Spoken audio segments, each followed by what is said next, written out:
Hey guys, in this video we're going to talk about, is she a narcissist? So we're going to go through some of the signs that she might be a narcissist. We're going to go through a couple of the different types of narcissism, from overt to covert, and I'm going to give you some tips on how you can deal with a narcissist. So if you're new to my channel, my name is Anna Jorgensen. I'm a dating coach for men in Vancouver, Canada. Welcome.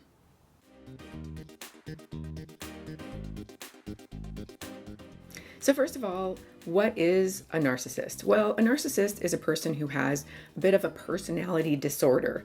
And you might find that when you're going through this list of signs that she might be a narcissist, well, you might look at your own behaviors and think, oh man, that's something I do. So we're not all narcissists. Narcissism is a very overused term, but there's some specific signs that she is definitely a narcissist, and you should definitely be on your guard. So the general definition of a narcissist is someone who has a really high opinion of themselves, or seemingly so. They lack empathy. They tend to need a lot of external validation and attention, and generally have a really inflated sense of their own self-worth. But it's actually a cover for a deep-seated insecurity beneath all of that. So let's just get right into the signs that she might be a narcissist. Aside from the fact that she doesn't have empathy, she might be really jealous of other women in your life, or she might try to create jealousy of men in her life for you to become jealous of. She will gaslight. So what's gaslighting? It's basically where someone tries to mess with your reality. So you might say something and she'll deny that you ever had the conversation, or you might quote her as having said something and she'll deny that that conversation ever happened, or that she'll try to manipulate it not the way that it really was. If you ever find yourself wanting to record conversations, that's a pretty good sign that she might be a narcissist. She throws tantrums. So this will happen whether it's covert or overt. If she doesn't get her way, whether she's expressly asked for whatever she wants, or she's tried to manipulate you into somehow reading her mind to be able to know what she wants, if she doesn't get her way, she will throw a tantrum. Selfishness, disloyalty, or being mean on purpose to hurt you, basically. And you might be wondering, like, well, what's the difference between someone who's just really selfish, egotistical, and insecure, and a narcissist? Well, there is actually a couple of things that you can look for to determine whether someone's actually just insecure and reacting poorly because they have lack of emotional intelligence, and someone who is truly a narcissist. So let's go through some of the other signs. They tend to be drama-based because they like to be the center of attention, to feel important, whether they are covert or overt. So if they're overt, they just throw it right out there and they don't mind the attention in a big way. But if they're covert, they still want attention, but they tend to do it more quietly in a more manipulative way, but they still like drama. They tend to feel entitled and arrogant. So if they're overt, they'll just demand what they want. If they are covert, then they'll again try to manipulate you psychologically to get what they want, but they do feel internally that they deserve it, even though the sub level of that is actually that they feel they're actually unworthy. So at the base of narcissism is actually definitely a really, really low self-esteem. And we all have self-esteem issues, but a narcissist, that's the base of all of their interactions and relationships. They also tend to have really messy lives and difficulty in most of their relationships, whether it's a romantic relationship or business or friendship or anything like that. Their constant need for validation through other people or external sources. So they tend to always, not always, but pretty much always, they tend to be vain. So their external appearance may be vain. Now, if they're a covert narcissist, they may actually go the other way and slip into what appears to be an identity of depression, but it's just another way of getting attention and seeking validation from external sources in the way of getting sympathy or empathy and that sort of thing. They will guilt trip you, or she will guilt trip you into making themselves the victim even though we really actually didn't do anything wrong. They will basically mind leap you into thinking that you've done something wrong to them and they're the victim. And this can again happen with overt or covert narcissists. Along with that is that they're extremely self-centered. So no matter what's going on, they will turn it around and make it about them.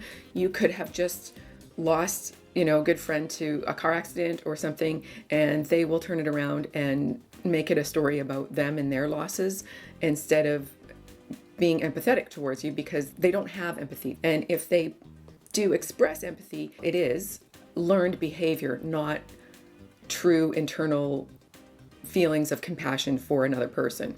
And sometimes it's hard to tell if someone is truly a narcissist or if they're just really messed up. Either way, the tips I'm going to give you later on for how to deal with them are actually the same. So another sign that you might be dealing with a narcissist is that they are hypersensitive to criticism or perceived criticism. So you can never tell them how to do something better or even make a suggestion of how to do something differently, because they will take that as being a dig to their identity. And they often tend to not really know who they really are. So they are very, very sensitive to any kind of perceived criticism. They turn things around and project their own flaws onto other people. So if you are trying to have a constructive conversation about something that's not working out in your relationship or at work or whatever, they will turn around and basically accuse you of having the personality flaw that you are trying to work on with them. And it becomes about your flaw, not their flaw. They don't want anyone to see them as having flaws because they need so much external validation. They're actually empty buckets trying to make other people fill them up. Whether they're covert or overt, they will just fly off the handle to a degree that is unjustified for the cause, because they can't handle conflict, because conflict ultimately is a sign of someone not agreeing with who they are as a person. They are expert liars, so they lie frequently and easily, and they do not feel any shame for it because, again, they are self-centered, selfish people who will do whatever they need to do, say whatever they need to say to look good to other people in the end. Typically, they'll lie about things that will, if they told the truth, make them look bad in your eyes or the eyes of the world or anybody's eyes, or cause them to potentially be abandoned. Ultimately, they don't want to be left. If they think you're going to leave them, they'll leave you first. If they're a covert narcissist, they may have a victim mentality where they're constantly looking for pity because their life is so bad in so many different ways. Oh, a little appearance from the dog. Hello. They may play the victim card or have depression so that they get sympathy and attention for having depression or that. Now, this is not to say that every person with depression is a narcissist, but some of them are. So again, maybe evaluate some of these things within yourself, because you may not be a narcissist. She may not be a narcissist, but these behaviors are nonetheless not healthy anyway. And you need to look within yourself and try to fix them. Or if you're with someone who's got all these signs, you need to still look within yourself and try to discover why you're actually with someone who is like this. And yes, I'm going to bring up my Wake Up to Love program because that'll help you discover it and fix it. If they're an overt narcissist, they will also tend to be charming and charismatic, magnetic. They are definitely the life of the party if they're overt. So they're really attractive. They suck us in because they know how to do that, because it's part of their survival mechanism to get people on board with wanting to be around them. They need that. They need the external validation from other people. Okay, now the 4 types of narcissism.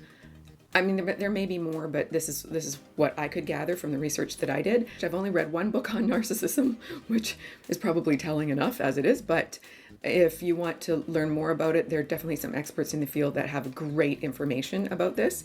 So let's go into the 4 types of narcissism.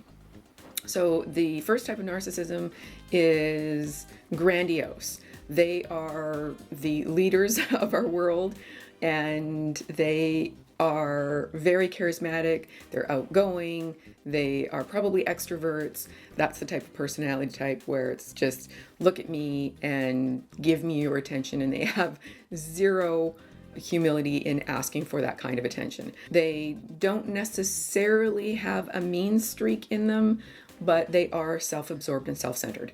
The second type would be the malignant grandiose, and that would be the same as the grandiose, but they do have a mean streak. They actually want others to suffer so that they can gain. So they feel like they get extra points if someone has actually suffered for them to be able to get ahead. They'll lie, cheat, steal, and do whatever they want to do, but particularly if it's going to hurt somebody else. Another type of narcissist is the stealth or victim narcissist. So that would be the covert narcissist, where they use mental manipulation. They are not necessarily outwardly grandiose, even though internally they still feel very entitled. And they use the victim card to manipulate others or get what they want or get attention and sympathy. And they tend to blame the world for everything that goes wrong in their life. They never take ownership of actually all narcissists do this. None of them take ownership for where they're at in life. Now, that's something that a lot of people do anyway, but that doesn't mean you're a narcissist. Nonetheless, definitely a narcissist will not take responsibility, and they blame, if they're a covert or victim mentality narcissist, they blame the world. And these are the types that are most prone to depression or the appearance of depression. And then the fourth type is the communal narcissist. The communal narcissist is someone who is basically the sneakiest narcissist of them all, because they are a do-gooder, but they're a do-gooder for appearance's sake, not because they actually empathize with whoever they're doing good for. They show up at just volunteering at their church, or they have foundations, or they, are the heads of big causes. They're actually doing good in the world, but it's not because they're actually people who empathize with the cause that they're after. They're actually looking for the attention and validation that being the philanthropist or the do-gooder will get from playing that role, basically. Interestingly enough, and just stick with me here, because I'm going to get to the 4 things you can do to manage a narcissist or to deal with a narcissist. But just before we get to that, Dr. Ramoni, I think that's her first name actually, she suggests that there's only really about maybe 10 to 15% of the population who are true narcissists. The rest maybe are just insecure or selfish or have other emotional difficulties, but they're not narcissists. Narcissism cannot be cured. What? No, narcissism cannot be cured. It can only be managed. So the other interesting point about narcissism is actually that about 80% of the clinically diagnosed narcissists are men. Now, you may find that surprising, and the numbers are actually changing. The number of women who are true narcissists are growing, and that's probably because of the function of feminism and just the society right now at large. But it makes sense that most men up to this point have been narcissists, because we actually validate and support and reward some of the behaviors that narcissists display. Working hard or striving or external validation for status, for money, for all of those things are typically more driven in men, and also men are told to shut down their feelings or not express their feelings. And so we are seeing the change of that happening now, but actually there's still more narcissists in the world that are men, well, at least in the Western world even, that are men than are women. But the good news, if you want to take the good news out of that, is that there are actually fewer narcissistic women out there than many of you think. That doesn't mean that there are not a lot of messed up women with emotional baggage and who are maybe not really worth being with, but they're not incurable narcissists. Well, how do you deal with a narcissist? Because it's incurable, and you want to know, like, what the heck, Anna J? How am I going to deal with this woman who is freaking charming, but a handful and causing me grief and making me doubt myself? Well, here are the things you can do and should do, must do, if you want to maintain your own sanity. Number one, if you're not already overly involved with a narcissist, but you suspect she is one, then abort mission. Do not be with that person. They cannot be cured. And the reality is, I already did a video on what happens if you help someone overcome their issues. If they're not a narcissist, they'll probably leave you. So if you're dealing with someone who's so messed up that you're wondering whether or not they're a narcissist, you probably shouldn't be there. You should stop, tuck, drop, and roll and figure out why you're actually even attracted to someone like that, because it starts with you. And that's the only thing that you can actually do, is look at where you are making the choices. Again, my Wake Up to Love program will help you out with that. But you need to, if you can, avoid being with a narcissist. Okay, so what if you're already dating or courting or with someone? You're already in love. It's too late. You're in it. You're in it. Well, first of all, I'm very sorry. I'll pray for you. And the second thing is, you have to manage your expectations, because you're going to expect a narcissist to be a normal, loving, empathetic person, maybe like you are, but they are incapable of doing that. If a narcissist really, really, really wants to change because you're going to leave them and take the kids, or if that's a woman, or even if you're a man, whatever, if ultimately there's going to be some kind of huge consequence because of their narcissism and you can drag them into a counselor, they may sign up for changing, but they can't actually change. They can only manage their behavior. They can't actually learn true empathy, but they can learn fake empathy. In other words, they can display the behaviors of empathy even though they won't really feel it. They'll learn what to do that's right to do, or what an empathetic person might actually do, and they'll do that. But it will never, never, never, never, never, never, never, never, never come from a place of true integration within themselves. It will always be an act. So manage expectations. Second thing, very critical, is set boundaries and follow through on consequences. A narcissist will always try to push the boundary. The only way for them to learn that their behavior, and this is with anyone really, the only way for them to learn that that bad behavior is not going to get them what they want, is for you to have a consequence that doesn't give them what they really want.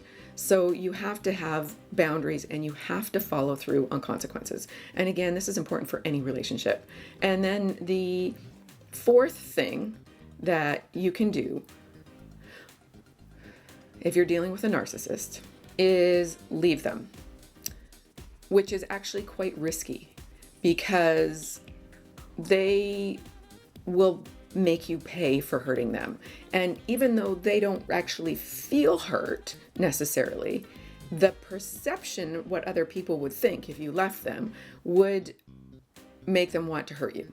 This is what we see in the divorce cases, where women are basically bending men over and hurting them financially, with their children, emotionally, destroying their careers, destroying their lives in many cases. Ooh. Feel bad for you guys who have to deal with that, because the laws are not fair. Anyway, if you can leave, then just expect that it's going to be a shit show. So if you don't want to deal with the fallout of leaving a narcissist, because there will be a fallout, then you need to just go back to steps 2 and 3, which are manage your expectations and set boundaries and follow through on consequences. Or leave and just understand that as bad as it might be dealing with leaving that person, once you get past all of that, hopefully you won't be in jail, but once you get past all of that, you'll be free of this person. And then maybe you can go out and either be alone or work on yourself, wake up to love, so that you can get into a relationship with a healthy person, because there are healthy people out there. I'm not the only one. I'm pretty healthy, but I'm not the only one. Again, Dr. Ramoni, I can't remember how, I'll put her name below because I can't remember how to say or spell her last name. She's like the expert on narcissism. Another really good person who has gone through an experience with a narcissist and has dedicated his life to studying narcissism is Richard Grannon. And because you've stayed this long, a little side note is that narcissism, some people can be a narcissist, but not be a psychopath. But all psychopaths are narcissists as well. If someone has borderline personality disorder versus narcissistic disorder, the narcissist is rooted in shame and feeling deeply insecure, and they want everybody else to feel insecure along with them. The borderline personality disorder, they are rooted in guilt. Their greatest fear is of abandonment. So narcissist, greatest fear is not being validated. Borderline personality is being left. A psychopath is born with it biologically. They have some different wiring than the rest of us. Hopefully most of you aren't psychopaths. And a sociopath is actually learned behavior. So learned bad behavior, none of these people have empathy. They don't have true empathy. And it can't be learned, it can't be cured, but it can be managed. Well, except for maybe a psychopath. Most importantly, you cannot love a narcissist into not being a narcissist.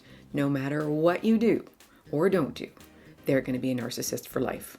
They may be able to act like not a narcissist. Even if they have good behavior, they're like an elastic band, and at some point, stress or trigger will have them snap back to their original nature.